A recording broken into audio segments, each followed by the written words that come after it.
चांगुलपणाची गोष्ट साधी अशी की एकदा एकनाथ महाराजांकडे एक माणूस गेला आणि तो म्हणाला, महाराज मला दोनच प्रश्नांचे उत्तर द्या म्हणला. एक म्हणजे तुम्ही एवढे मोठे महाराज आहेत तर मला सांगा माझ्या आयुष्यात पुढे काय, माझं भविष्य काय.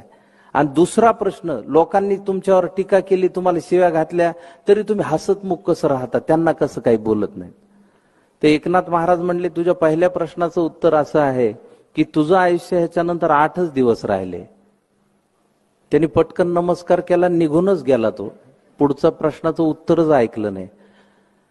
8 दिवस झाले आणि 9व्या दिवशी त्याला जाग आली आणि त्याला लक्षात आलं आपण जिवंत आहे. म्हणला ही महाराजाचीच कृपा आहे, त्यांच्याच आशीर्वादामुळे जगलो. सकाळीच त्यांनी पेढे हारतुरे घेतले, महाराजाकडे घेतला, पायावर डोकं ठेवलं. म्हणला महाराज तुमच्यामुळे वाचलो, अशीच कृपादृष्टी आयुष्यभर ठेवा. महाराज म्हणले काय केलं 8 दिवस तू?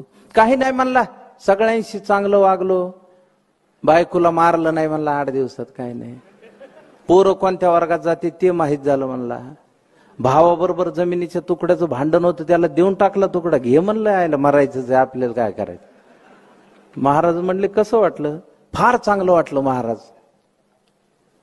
तर महाराज म्हणले असंच आहे, मी दररोज सकाळी उठलो की आपलं आयुष्य 8च दिवस आहे असं समजून जगतो, म्हणजे इतरांशी चांगलं वागायची प्रेरणा आपल्याला मिळते.